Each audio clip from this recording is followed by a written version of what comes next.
Welcome to another episode of Comedy Wham Presents. With me, your host, Valerie, and sometime kitty co-hosts Miss Purrington and Mookie are back at home.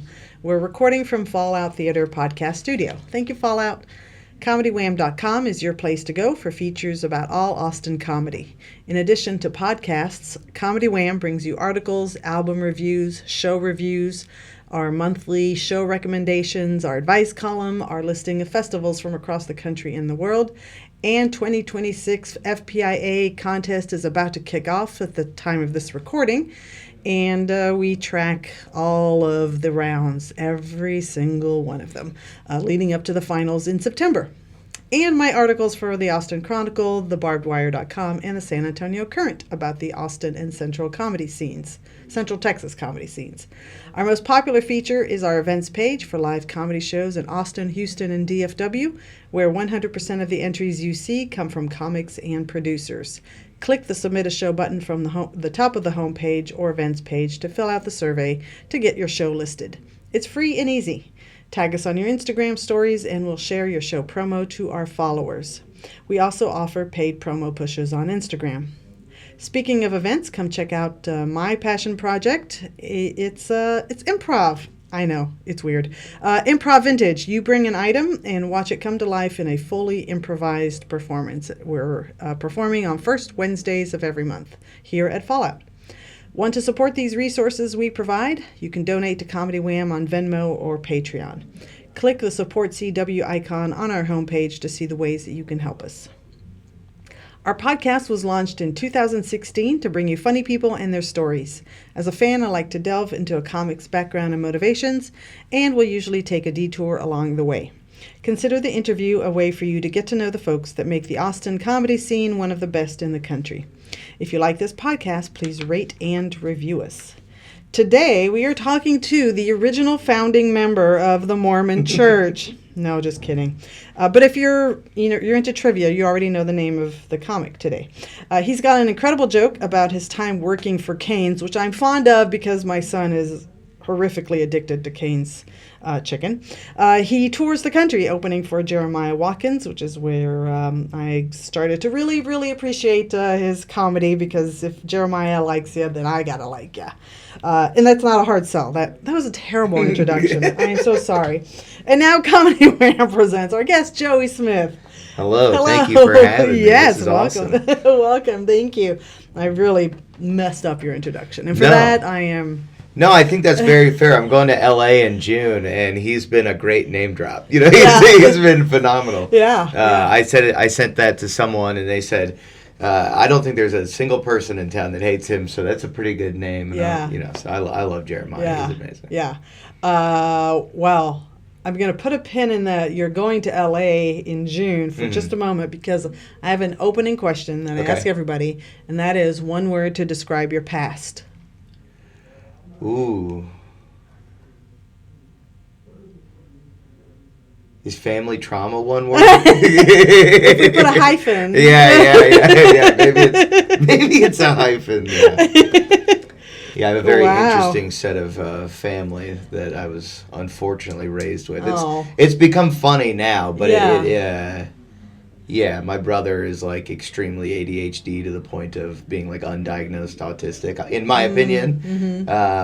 And just they're all Philly trash, and I was raised here by them, so I'm a nice blend of both. Yeah. So I would say that's probably the core of it.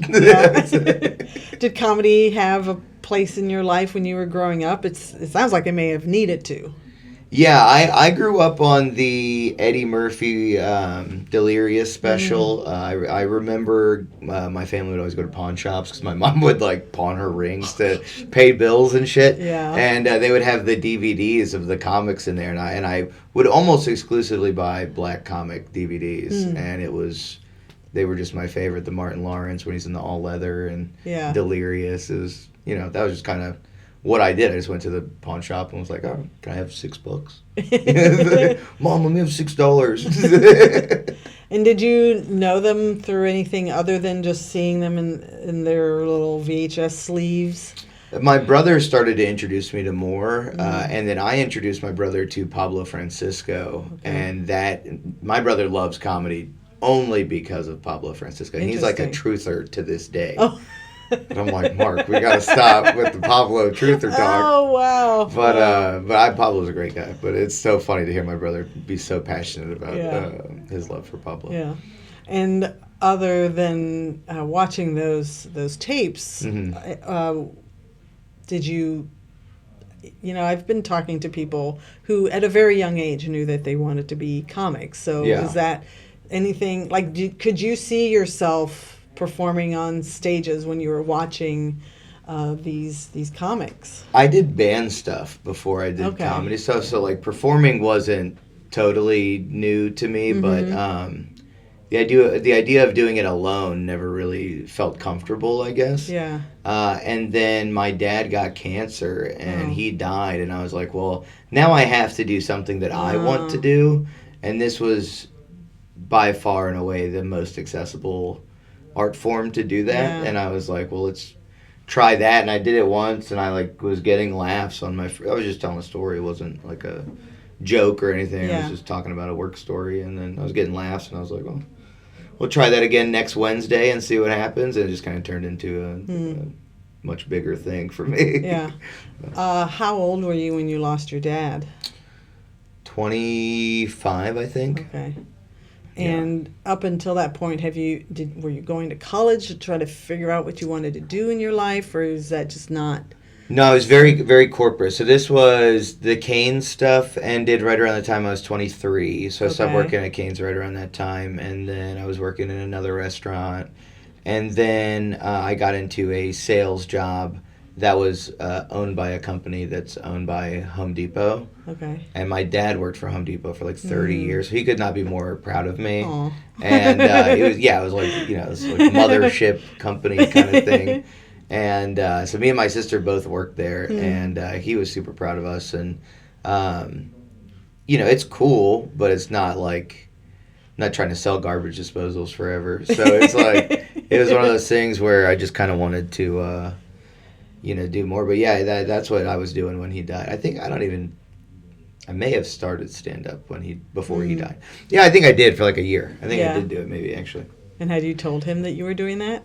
I think so, but it was also like, for my dad's last like couple years, he was not fully there. He was one of those deaths that we were like, all right, let's go get a drink. You know what I mean? Like it took a minute for him to go, and he he was just on so many meds that he was just saying like outlandish shit, and then when he finally died, we were like, oh my god, all right, we can all take a deep breath. We're gonna miss him and stuff, but also that hasn't been him in a year and a half, so it's it was kind of one of those situations. But he had kind of known about it, but it also like didn't.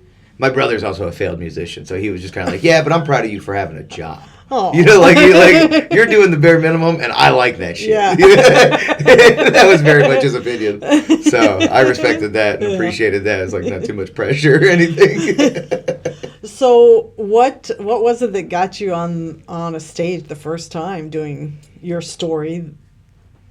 Yeah, I think it was Tony Casillas is a guy I went to high school with.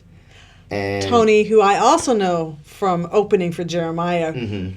The March before the shutdown. Really? Yes. Wow. Yes. So that was... And that was here in Austin? No. That was at LOL. Did I host that?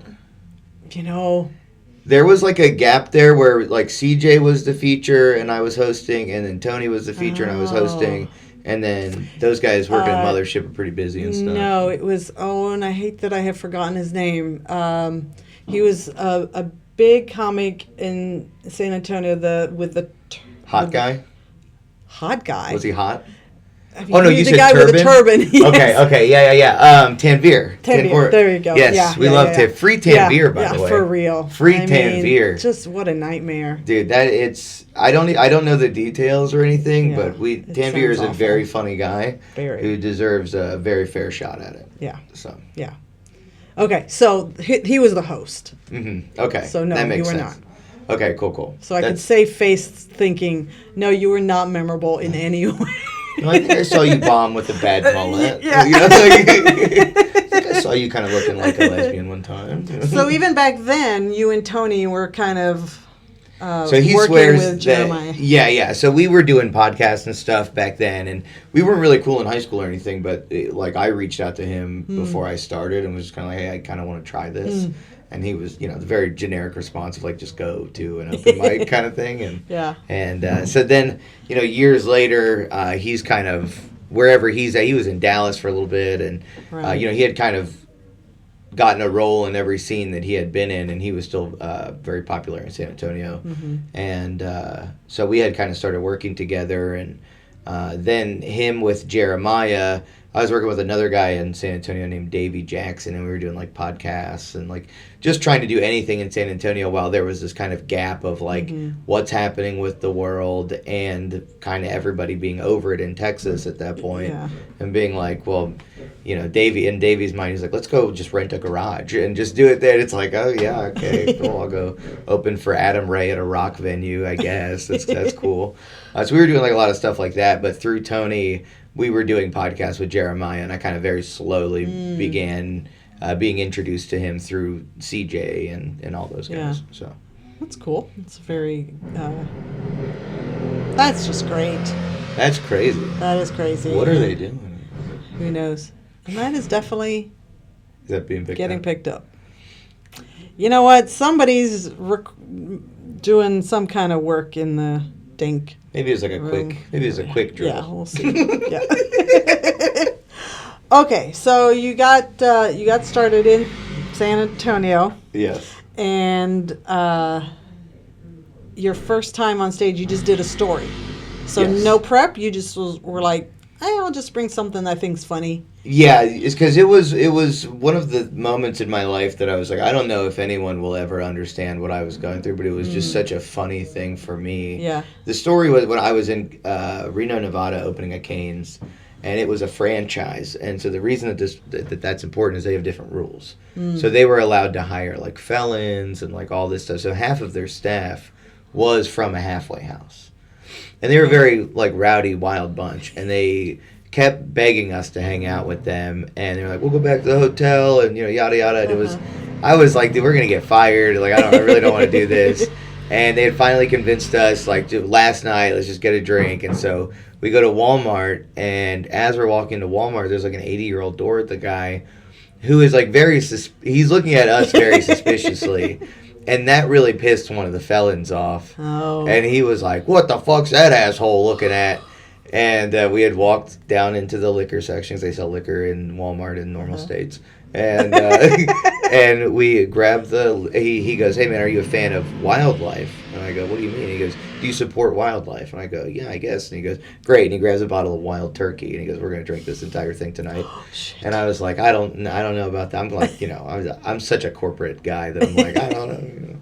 And we start walking to the registers, and as we're walking to the registers, the old man like blocks the door. He like stands. We're like 100 yards away from him. He does like a Western wide stance, quick draw kind of. He's ready for us to take off with this bundle. And the felon sees that, and he's like, his name's Michael. I don't know why I keep calling him the felon. He turned out to be a bad guy, but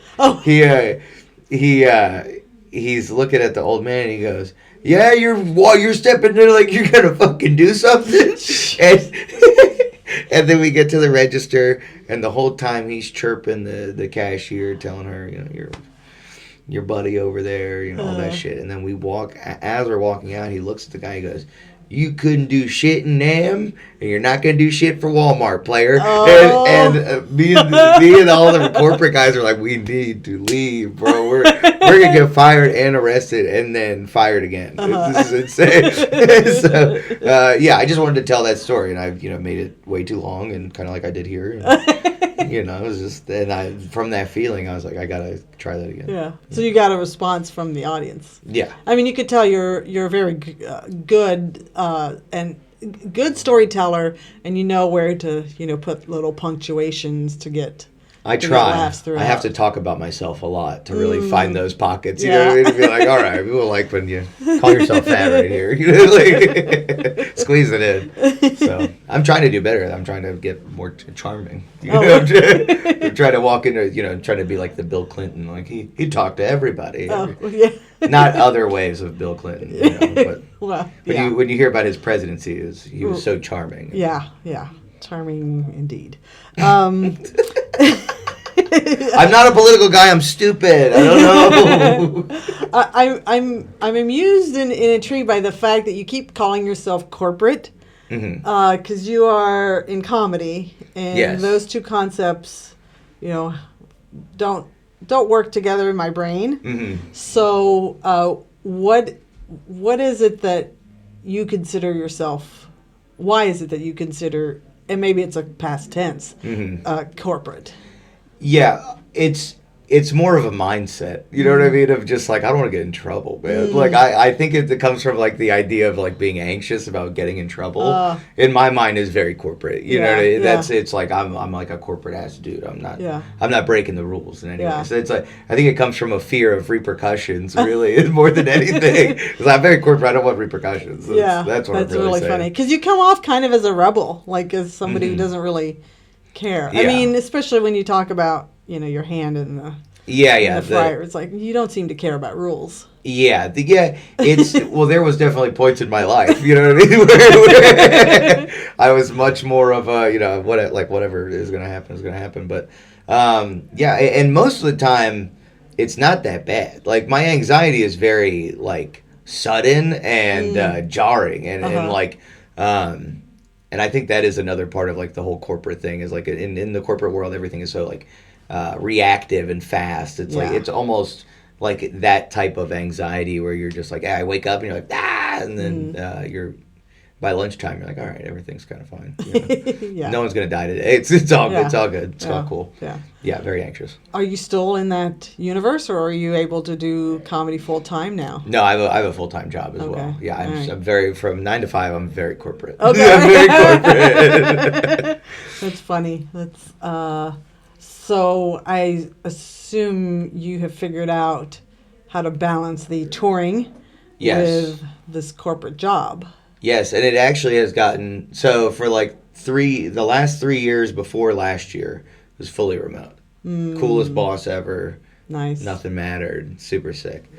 Really, I could just like go on for like 15 minutes, message her, and then she was like, "Have a good day." Like it was a sick setup. Yeah.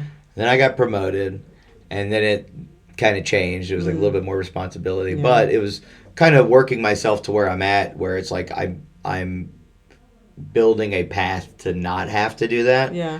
Just by like, okay, if I have no credit card debts, then I really don't have to have that much money every month. Yeah. It's like working towards that. So, and then so I 1 year in office with that job, and then I got my current job. I'm fully remote again. They do not care. Like they love me. Yeah.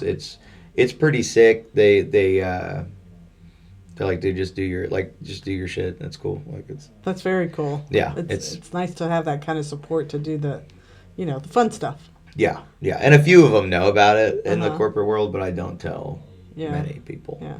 So, and it's hard as shit to find anything online because your name is impossible. Yeah. I'm feeling like I should possibly change it for comedy, but at this point, I'm like, it's also kind of just maybe when name. you make that leap to say, I no longer need to work. Yeah. A non-comedy What should job. I call myself though? People do that whole comedy and then the name. So, you could do Joey Smith comedy. I don't know if that's been taken. Oh, they're all taken. You have to do like geez. period hyphen. Oh, all. Yeah, you got to put numbers in there. If I'm gonna do Joey Smith, it's got to be like 420, 69, 11. It's pretty. It's not easy.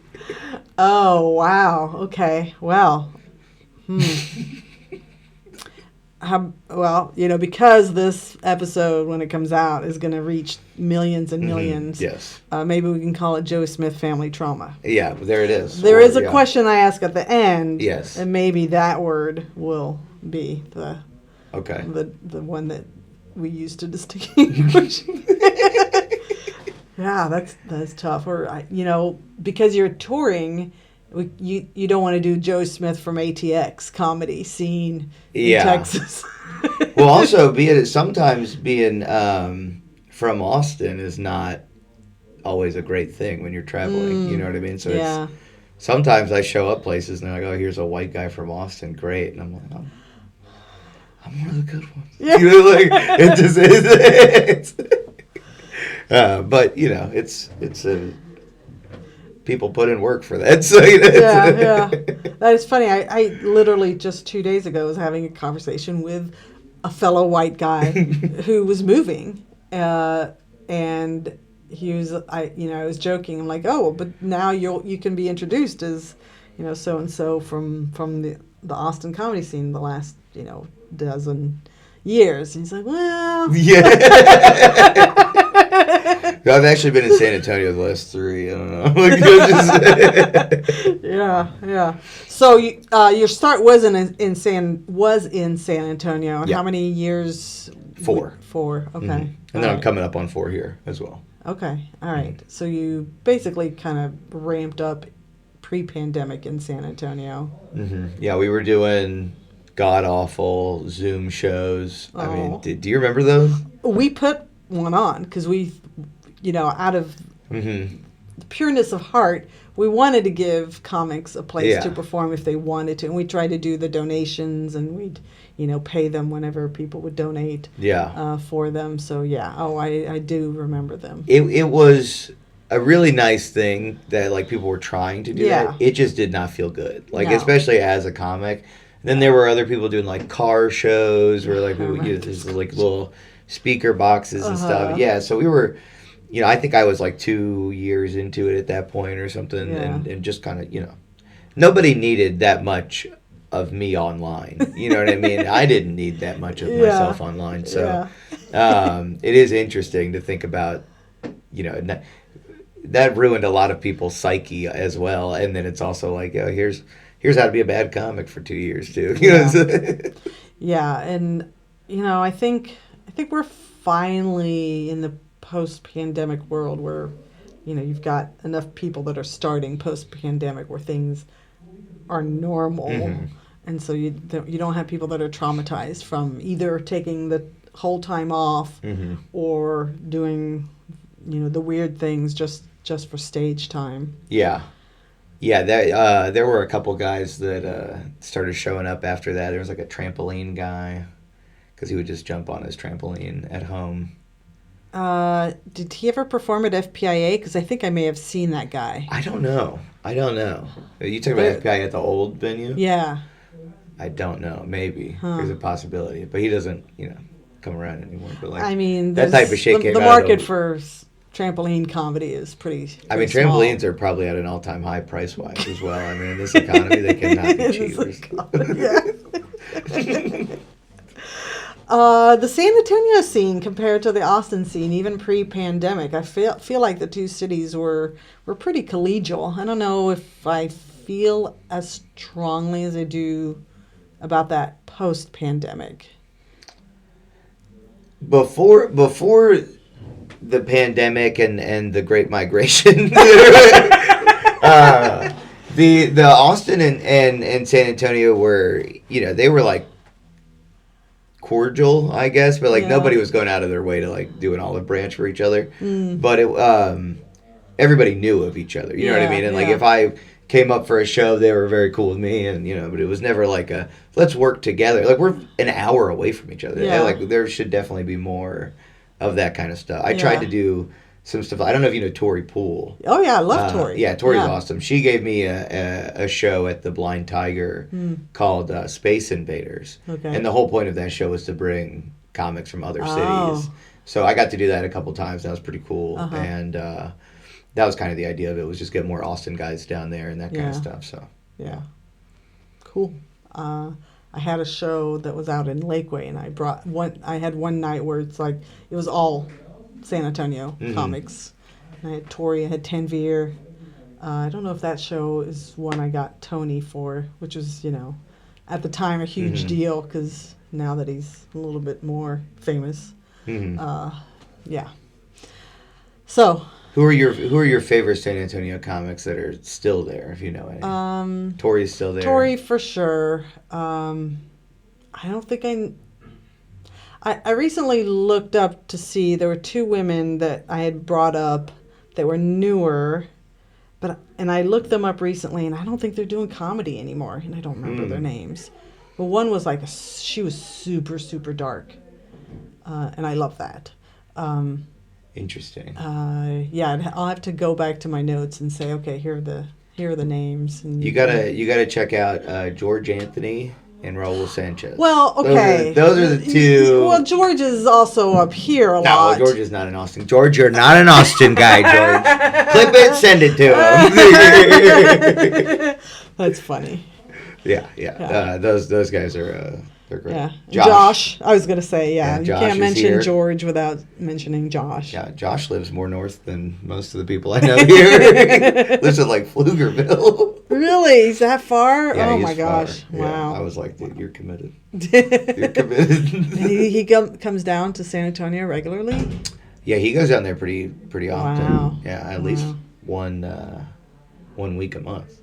Wow. I try to go down there, and I like to submit availability to places, and then I'm just like, dude, the traffic there is so bad. Yeah. They've ruined that city. Oh my God. I have some friends who live near Bernie. And, 1604 used to be the way. And now I have to cut through all these little country roads. And I do live far enough west that I can do 281, but even that's not a perfect solution. I was raised right off of 35, right when the construction gets really bad. In Schertz, that's my hometown. So it's it all gets really bad right there. So even if I want to go visit my mom, I have to go sit in that traffic. Wow. So I go to my sister's more often because she's 10 miles north. And it's not as bad. But I'm like, Mom, meet me at Meg's. I don't want to do that. But it's just 10 miles. Yeah, sorry, that's an hour, Mom. Okay, so you moved to Austin 4 years ago then. About that, yeah. Okay, and what was your motivation? What was my motivation of moving to Austin? In 2022, I wonder what it might be. Yeah, it was the Great Migration. Yeah, it was about a year before. I think it was the Creek's 1 year anniversary was the weekend I moved here. Okay. I'm pretty sure. Yeah. Or something around that time. But yeah, it was just kind of getting in beforehand and trying to do that, and I didn't. So whatever. I just moved here for no reason. No, but I'm really happy that I am here. I've met some great people, and it's Moon Tower being here puts me in front of a ton of people because of Jeremiah giving me so many opportunities and everything. So I'm stoked to be here. It's pretty awesome. Yeah. Since you have the full-time job, are you a door guy? Or have you ever tried to be a door guy? No, I never explicitly gone. I've done the mic at Mothership and stuff, but I have worked at Creek for a short time when they kind of just needed someone to go stand in the corner during their male strip club shows. I did a couple Sundays in a row. Wow. There's 4 or 5 Sundays in a row. They did not know that. They just paid me to go stand there, and it was all bachelorette. Essentially, they told me they trusted me to do security for bachelorette groups, and that was it. And that was it. Sundays at 2:00, you'd catch me doing security for the bachelorettes at Creek of the Cave. That is a coded message. Yeah. They were just don't let them grope them, and I was okay, I'll just go. I go, ma'am. You're right. Sorry. That was the extent of my security. Wow. Okay. I've worked at Sunset. Sunset was awesome. I was part of the opening team there. Okay. And then the Rabbit opened up, and I kind of did most of the opening for that. Okay. And then the owner moved to Austin a couple months later, and he really took over all that stuff. Yeah. But that I just didn't have time for Sunset at that point. It was yeah. And also Thursdays, if you get asked to do a weekend, it's Thursday secret show. All hands on deck for those guys. So it's I was getting asked to do the LOL in San Antonio for weekends and stuff, and I was like, damn. Yeah. So now it's nice with the Rabbit. There's no responsibility or anything. I just show up and do spots. And Nice. Thanks, guys. Have a good one. Okay. We're at about our halfway point, and I do this random thing. Where should we begin? Okay. Oh, God, this table. It's a card game. It's really a prompt game. Okay. And the way it works is you're going to point to one of these two cards, and I'm going to read that one to you after you read the other one to me to answer. So that way you can see how it's not done. So you pick one of these two, just point to one of them, and we'll see how. This one's speaking to me more. Okay. All right. So I read you'll this read one? that one to me, and we'll see how I do. Okay. A story about me I hope my kids will tell. Oh, well, I think that's a pretty easy one. This whole comedy wham thing, which, I mean, not to the extent of your ambition of, the corporate life with this comedy thing. But, like, I have a button-up corporate job, but this has become, like, such a side hustle thing. And it's been 10 years in, and I've gotten to talk to so many amazing people, and people that, when I started this podcast in 2016, they were no names, and now they're big names. And I just last week released my episode with Yakov Smirnoff. That's awesome. Which was absolutely mind-blowing. Yeah, that's really cool. To be able to say, hey, my mom got to talk to legendary names, no names, everything in between, got to go to Moon Tower and, basically be press for Moon Tower, all of that fun stuff. That's awesome. That's a great response, too. That is very cool to build that legacy for yourself. Yeah, yeah. And if anybody ever submits a show, he's now on Mom's payroll for, answering and telling people, okay, your show's on the calendar. And so, yeah, he's gotten kind of pulled in. He's an involuntary consultant sometimes, too. That's awesome. Yeah. All right, yours, Joey. All right. A person who doesn't know they've impacted my life is... It's hard. That's a hard one. Because the comic in me wants to make a joke about an asshole cutting me off earlier. Oh. But I don't know. I'm trying to be genuine. That sounded pretty genuine. Yeah. Well, that is there is such a fleeting moment of somebody cuts you off or something small like that, and you think about the butterfly effect of and then I cut somebody else off in spite of him, and then before you know it, you're at a police standoff. And the butterfly effect. Someone oh man, that's interesting. I'm sure he knows this. I'm not too sure, but the GM at the LOL in San Antonio, Kevin, is genuinely one of the honest or most honest and nicest guys that you can meet. Yeah. But just things as far as feedback that he's given have really been great, and he keeps me working in San Antonio when he doesn't have to. It's there's a lot of really funny comics there that deserve stage time, and for him to regularly pull me back not only lets me know that I'm still funny and thought of there, but it also just goes to show that when I'm in the club, they like when I'm there, they like what I do for them, and that means a lot for me. But I'm sure he knows that, but I've never been like, Kevin, I gotta tell you this. But it means a lot. It is not only for my career, but for my psyche as well. Yeah. It's interesting you describing that and your gratitude for it. It makes me think of Brett Vervoort. Do you know I love her? Brett. Yeah. She gets picked up for these amazing headliner gigs, and she's not wacky crazy, but she's so reliable, and she's so solid, and her writing is really strong, and her name just popped up because it's I think bookers and producers like somebody that's reliable and solid, and is going to be professional about the whole engagement. Mm-hmm. And that was my reaction to you saying that. It's like, well, not only are you funny, but you're professional, you're easygoing, Mm-hmm. and people want to work with people like that. Yeah. You know, they don't. The divas are great sometimes because the divas bring followers, they bring the audience, and that's great. But they're not necessarily the people you want to work with every single weekend. Mm-hmm. Yeah, for the most part, I think what a lot of comics refuse to do is to zoom out a little bit. And it's easy for me to do that because I have the corporate 9 to 5. Yeah.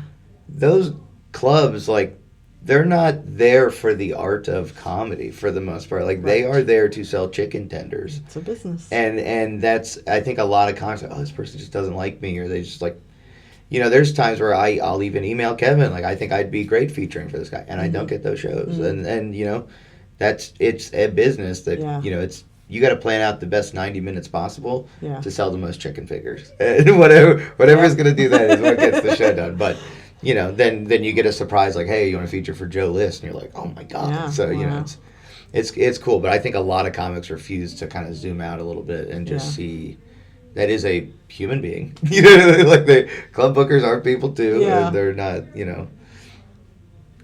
Yeah. They should all fuck with me more. Let it be known. Let it be known that you guys are really missing out. Well, since you are such a reliable feature, how do you, I mean, I guess it's a little bit inherent in the ability to do a long set as a feature. You can mix things up that will eventually build the headliner set. How are you building to that, being able to headline, and how frequently do you get to headline? I don't get to headline a ton. So first of all, in Austin, like, you don't get to do a ton of like feature length sets. Like, I'm very grateful to Sunset because they've let me do 20 plus minutes 2 months in a row, which is, you know, very rare. Unless I'm like atrociously running the light somewhere, I don't typically get to do that. So, you know, that was something that I got to do the other day. I got to keep that muscle worked, and it was great. As far as like working towards the headliner stuff, I think that if I just keep doing what I'm doing, like, that's going to flush itself out regardless. Yeah. Because a lot of my bits are kind of interchangeable, and you know, there's just kind of always something in your set at one point where you're like, that bullet is ready to go, and then that triggers like this next chunk of time, and like, you kind of just have those things ready. So I'm not super worried about that. The biggest things that I'm still trying to work on are things that you know, Jeremiah has, you know, talked to me about in our time, and you know, you'd be surprised like how minuscule some of the things are, but you're like, damn, I do that. That is great. And you're like watching yourself do it, and you're like, oh, I'm still cringing so hard. Are you willing to share something like that? Well, the best advice that I've gotten for him that I'm actively working on, and I cannot figure it out because I was not taught this way in the beginning, was to come out as hot as possible. Like, the first thing you say, get a laugh within 3 seconds. Oh. And I was always taught the opposite. Build up. Yeah, I was taught, dig yourself a little hole in the beginning. Who cares? Say whatever you want. And then that feeling of drowning encompasses you and forces you to do better. Yeah, yeah. And that's, so like, if you watch my sets, a lot of the times they will start in a hole on like, not on purpose, but just because the first thing I say is like, not good. and then you will just see it kind of slowly climax at a certain point later in the set. But you know, the bookers and the agents and like they don't care about that. They want to see immediate laughter.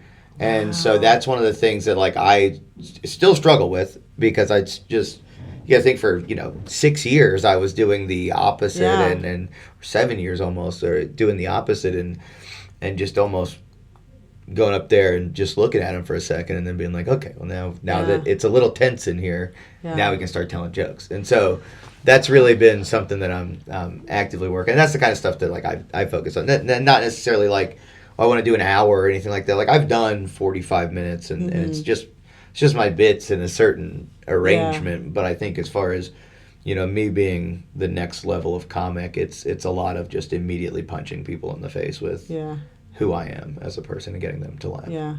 I guess that, I mean, I get it, and also I always struggle when I'm talking to a comic with you got to do you, and if what you like is digging yourself in the hole, but then at the end you're just they're all going to be on your side, they're going to be laughing nonstop, then that's your you. And that is one thing that I've noticed by watching you multiple times, because first time I saw you, I'm like, I don't like this guy. But then by the end, I'm like, I love this guy. Yeah.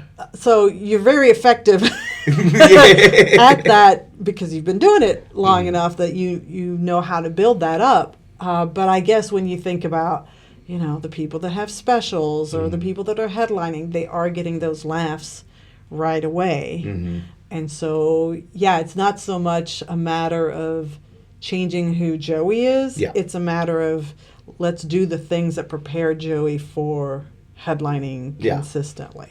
What I've found typically my biggest problem is saying things that I haven't earned the right to say too early. You know what I mean? So, that same feeling that I triggered within you of like, I don't know about this guy. Like, if I would have just made you laugh one time before that, you probably would have never even thought that. Yeah. And that's kind of where my focus is just truly, the sooner I can get a laugh from you, the sooner you're like me, and the sooner I can kind of say whatever I want and get away with it, which is very fun for me. So like a U-shaped thing where, you can dig the hole a little bit later. Yeah, exactly. Then, Yeah, because then it's just kind of, it's not even digging a hole at that point, it's just setup. It's just awkward setup. And I'm like, what's he going to say next? This guy's so quirky. It's not necessarily a, who the hell? Which, I've got jokes that genuinely make people uncomfortable.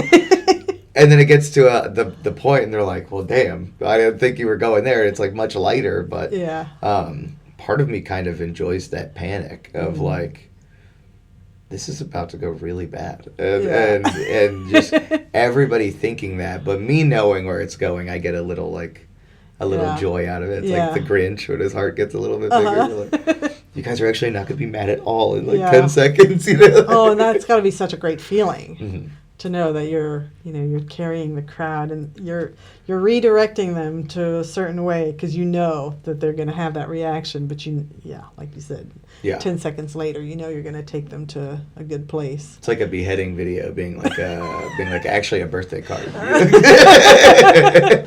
Oh man, I was going to go somewhere different, a little less dark than that.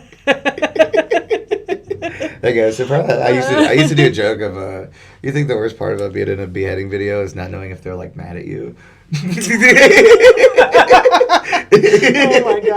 Oh my god. Oh wow. Okay. What is your current favorite joke without revealing a punchline or the bit? And why is it your favorite right now? I think right now it's a story about returning a mattress that I had for 9 years. And have you heard that one? I think I have. So that one, the reason it's my favorite is because it started at a storytelling show where someone was like, they challenged me, like, just tell that. They knew me like while I was doing that, and I was like texting them throughout the process, and they were like, just for that show, just tell that story. Wow. And it was a 15-minute story that was like, I think the producer was kind of talking shit. He was like, you really used all your time. It was a long, kind of drawn-out story. And I'm doing it now in less than 2 minutes, which is cool. Wow.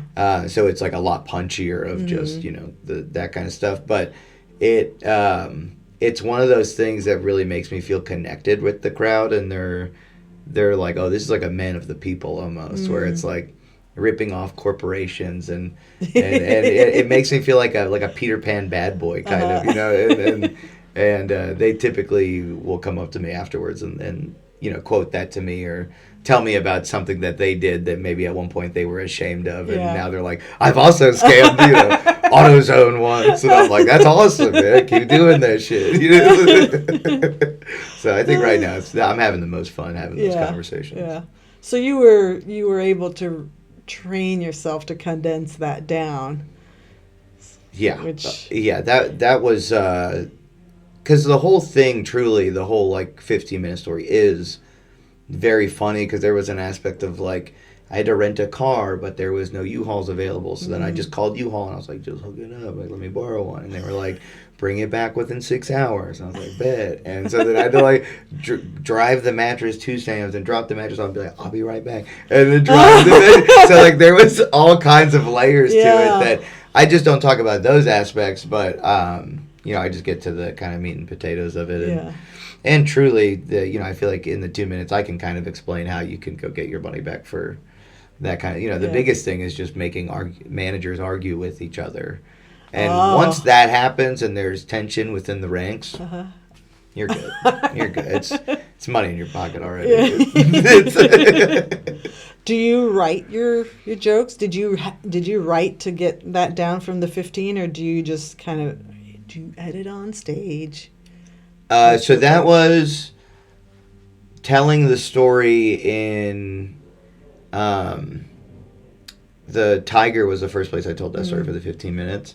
And then I would do it at 5-minute open mics and just try and like, let me squeeze it into 5 minutes and just see if I can do that.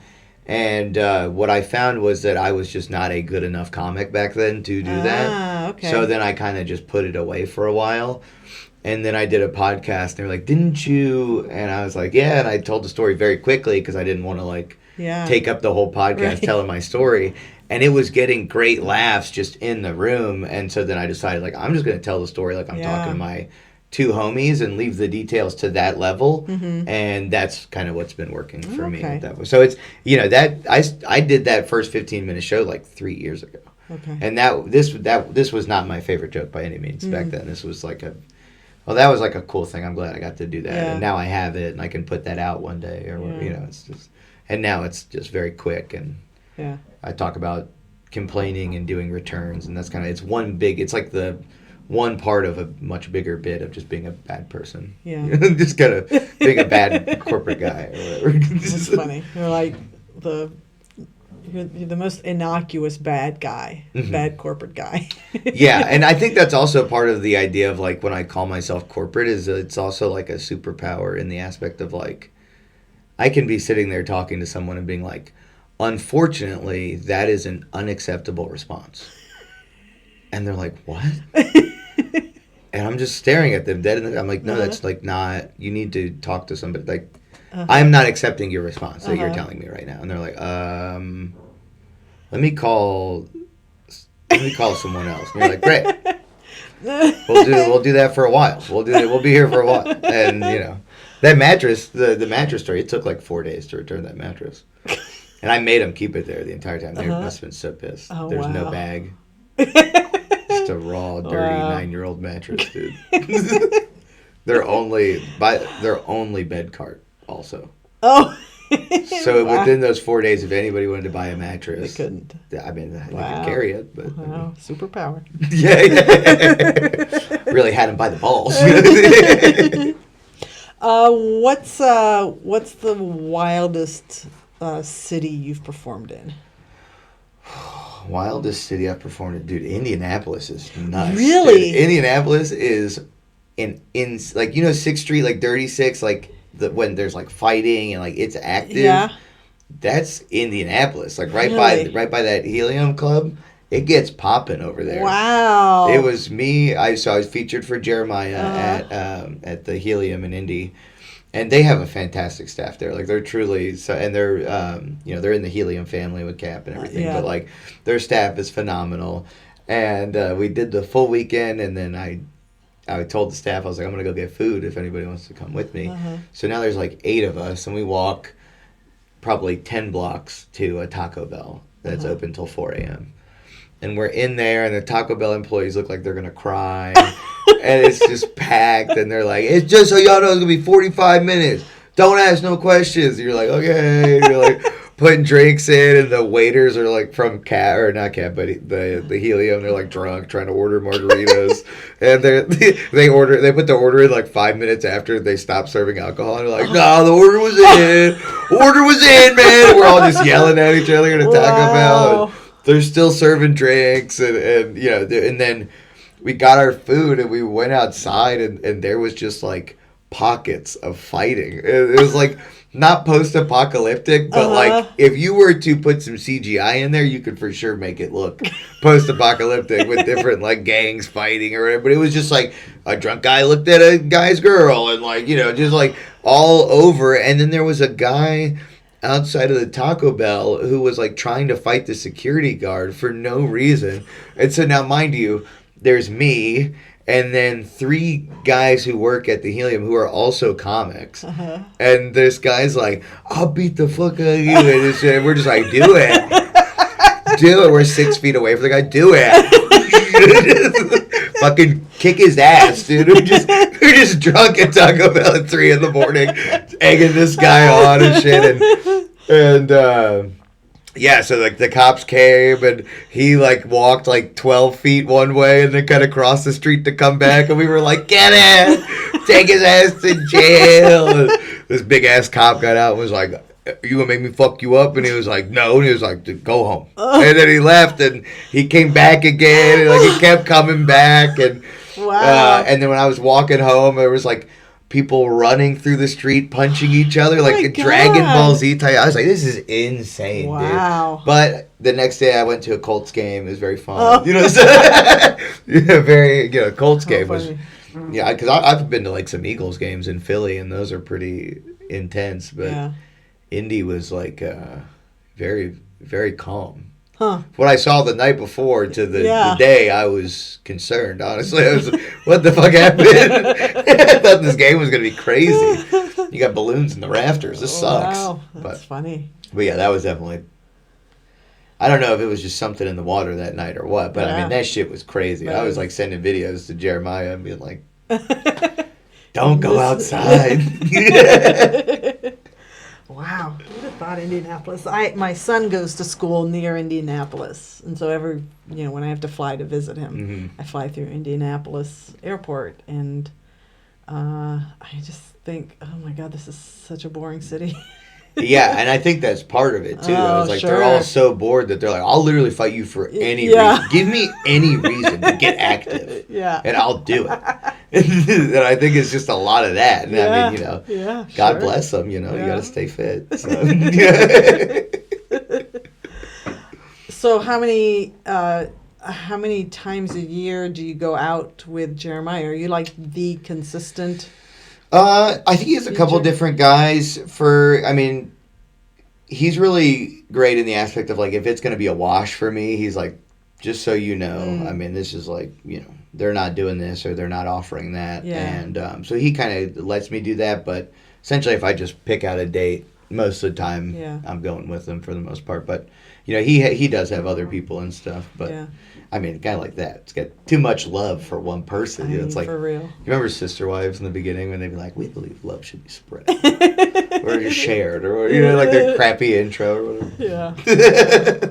And no doubt you've done stand-up on the spot. Yes. And where have you done that show? Man. So as far as episodes that were recorded that I was on, I was on Dallas at the Fort Worth Hyenas, the Red Room, which was very fun. And then for the 312 Comedy Festival this year, I got to do the Zanies with him. So that was like I literally flew to Chicago, got to the club, got ready for the show, did the show, hung out, got some drinks, got on a plane and flew back here. Like it was very quick, but I love Chicago and I have gone back twice since then, just in this last year. So, what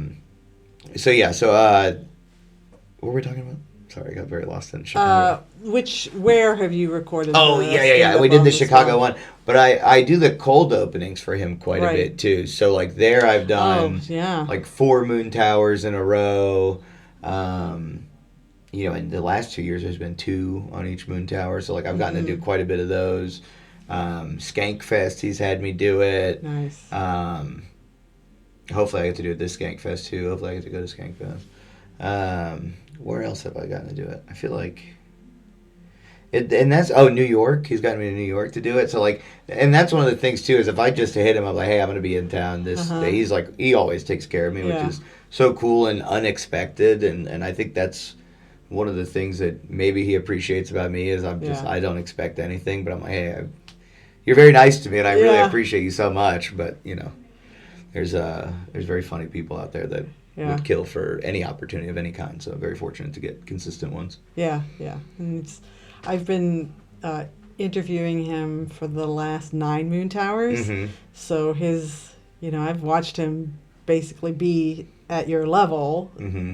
and just grow and grow. And he's always expressed gratitude for the people that, pass things and opportunities to him. So it makes perfect sense. Plus, Jeremiah is just such a nice guy. Yeah, he's the best. He told me, actually, last Moon Tower, he told me that you guys were recording. And he actually was like, yeah, we've done it like 9 years in a row now. Yeah. And because I was like, oh, let's go I was trying to take him to some restaurant. I don't remember what it was. But he was like, oh, I got to do this, the podcast for Comedy Wham. And I was like, oh, shit, that's very cool. But yeah, and then he's not going to be in LA when I go there, which I'm bummed out about. He's going to be in Australia with Adam Ray. And then he's doing his own headlining tour there, so that's pretty cool. But I'm taking his videographer to the Magic Castle. Oh. So wait, how are you pulling that off? I know a magician. Ah. And he hooked it up. I'm very excited. Okay. I'm very excited. I've been in the Magic Castle, and You've I been? know how much of a lockdown they put on How devices, and it's great. Yeah. I love it. I think it's really, how would I describe it? I don't know. You must remember the Bonham. I think it's the Bonham, the nightclub near the Alamo. Yes. Yeah. I don't know. I don't know how long ago it was It's a long time ago. That's how old I am. I used to live in San Antonio. Okay. So I have passing knowledge. It reminds me of that in that you have all these different rooms in this very old building, and you walk around and there's a card game being played. They have different categories of magic shows that you can watch, and you can basically walk in and out of most of them, so you can see different types of I'm so excited. Yeah. I'm so excited. I love magic. I love magic, dude. Yeah. That's going to be very fun. But yeah, Chris, who's Jeremiah's videographer, and then Frank Castillo and his wife are going to go. I don't know if you know Frank. That name sounds familiar. Frank is a LA guy, roast battle guy. He was in the Comedy Store documentary thing that they put out. But yeah, he's also been great. He's kind of been like we started playing video games together. This game called Arc Raiders, shout out, greatest game ever made. We started playing that, and then he's been kind of putting me in front of new people in Austin and everything like that. I've very, very like random connections through that kind of stuff. Like, do you know Matt Edgar? No. He's a LA guy that lives here now, but he's close with him, and I've just been meeting like Matt's on Warped Tour every year, so like I've been meeting like bands through those guys, cool. And hearing them talk about how much they love comedy, and them getting to meet the whole band package we watched them at Stubbs. And then we walked over to Mothership, and Casey Rocket was in there, and they were like, dude, we're such big fans. We just watched them do a sold-out Stubbs. Yeah. And they're like, dude, I'm such a big fan of yours, man. Like, it's cool to see the other side of it, where the band guys are, like, kind of fangirling, and crab man. It's like 35-year-old man doing the crab thing in the middle of mid-season. It's awesome, dude. So you said you're going to LA. Mm-hmm. Is this is a move, or this is just you've got a trip? So I've got a trip. I'm going to be doing a couple shows up there. Still booking some things. A lot of it's like local stuff, but mainly just trying to get like on the mic at the store and all that stuff. And I think I'm going to do the pre-show at Roast Battle with Moses and everything. So that'll be cool. But the real reason I'm going is a concert for this guy named Wally the Sensei. Okay. He is what he classifies himself as, a ghetto gospel rapper. Oh. Which is sounds like beautiful singing music, but they're just talking about gangster activities. Yeah. But it's very fun. It's like one of my it's very calming for me to like sing along to, and just kind of fun. And he's one of my favorite artists, and he's doing a tour that's 4 shows. And 2 of them are in LA, and I was like, I gotta go. I gotta go see him in his hometown. I gotta go. And then now I don't even know if I'm going to go to the show because I'm getting spots in LA. Oh. I'm like, well, shit, I kind of got to do the tour. I'm getting asked to do that. So. Yeah, that's tough. That's tough. So, but shout out to Wally. He was the reason I got the tickets. So, Well, cool, and you'll get to go to the Magic Castle. Yeah, I'm so excited. Very, very cool. How did you get in? The first time I went, it was because my company, the owner, is a member. So he got our company, which at the time was a very small company, like maybe 20 people. We basically did a company event there, and it was very cool. And then I knew that the owner was a member, so I got my invitation a couple of times. Nice. So I've been 3 times, and every time was just amazing. I'm so excited. Yeah. I'm so excited. Yeah. I wish I could take pictures. Yeah. But outside. Yeah. Yeah. So outside. Yeah. I'm like I feel like a little kid about it. Like genuinely, I'm like, this is. Yeah, it's fun. And my favorite trivia, which if you love Magic Castle, you need to know if you don't already know. They have a list of all of the past presidents who are all like certified magicians. Did you know that Neil Patrick Harris was a past president? I did not know that. Yeah. That's very cool. Yeah, he's actually a trained magician. That's very cool. Among all the talents he has. I know, right? Is he not the coolest guy in the world? He's such the coolest guy. Yeah. It's crazy. One day we hope to be as cool as Neil Patrick Harris. Yeah. Okay. Well, we're going to start wrapping up. Is there anything we haven't talked about that you want people to know about you? Is there anything about me? No, I feel like I just try to be, a very genuine person, and what you see is what you get, kind of thing. And I think my comedy is kind of the same way, where it's it's very straightforward and truthful, but sometimes there's just dramatic things in there that people laugh at, and I think that's a very cool type of comedy, and I hope that people go see live comedy shows forever, because it's something that doesn't translate online as easily. Yeah. And going out to see comedy shows live is really the heart of the art, I guess. You know, so that would be the big thing. Keep coming out to comedy show. Yeah, yeah. I feel like we're in a chicken and an egg environment these days, because everybody's posting the clips of getting heckled, and so audiences think that that's what's going to happen at a comedy show, and that's not actually what happens. Yeah, it actually trains the audience pretty poorly. Very poorly. Yeah. It's like putting out clips saying, like, if you want the best comedy experience, show up 20 minutes late. That's literally the exact same thing that we're doing. So that makes sense. And people need to understand why they're posting those heckling clips. It's because they don't want their actual content online. So if you understand that, then you understand why. Please stop heckling, because then you get more of their content. Yes. Yeah. Also, I will say I'm going to go out on a limb here and say I probably have to start doing that. But heckling and crowd work, that's like a superpower for me. Yeah. And I just got to start putting those clips out, man. But it just feels like a soul suck. It's like I'm a shell of myself. I'm a shell of a man. Corporate shell. There you go. All right. Well, let's wrap up with your closing question. Okay. Potential for being part of your new Instagram handle so people can find you. Okay. One word to describe your future. Oh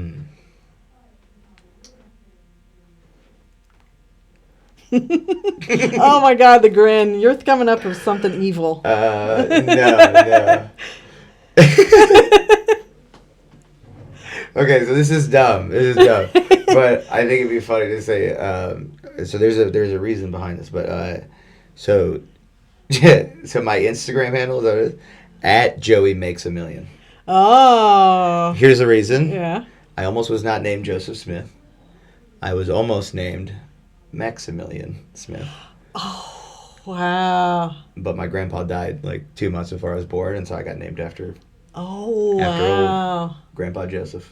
Should have been Maximilian Smith. This should have been Maximilian Smith, dude. Yeah, that'd have been so fucking easy to Google, man. Holy shit. And everyone in my family would have M names, which was the plan. It was Mark, Megan, Max or Maximilian was supposed to be me, and then they got Mark, Megan, Joe. So, is it Million or Maximilian? Wait, what's? I was gonna say Joey makes a million because it sounds like Maximilian. We could do whatever. I want you to write I mean, it. it's one word. You're the creative writer here. Well. I could have never written that intro. I would have had AI make it. Make me an intro. No mistakes. Gloves off. Oh my gosh. Okay. Well, that's good. That's good. Yeah, we'll crowdsource your new handle. Yeah, we need it. I thought about doing golden tablets too to really lean into. I may or may not already own golden tablets on Instagram. That's great. Yeah. All right. Well, that is a wrap on Comedy Wham presents Joey Smith. Joey, tell us where we can kind of find you on Instagram. As of right now, it's at This Is Joey Smith. I help run the Black Rabbit Comedy Club, so you can catch me there doing shows all the time. Go up at Sunset very often. I'm always around Austin. You can catch me with Jeremiah out of town most of the time, sometimes.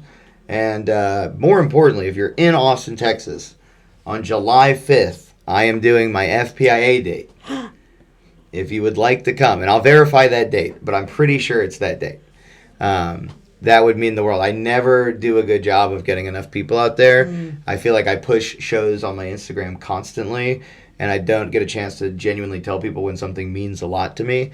But this one does mean a lot. I would love to advance. I would love to get in front of those eyes and get to share my art with them. So please come out and support. If you email me, I'll send you a ticket. Email Comedy Wham, we'll send you a ticket. I don't know, but I'll take care of you. I'll buy your drink. Bribes allowed. Yeah, right.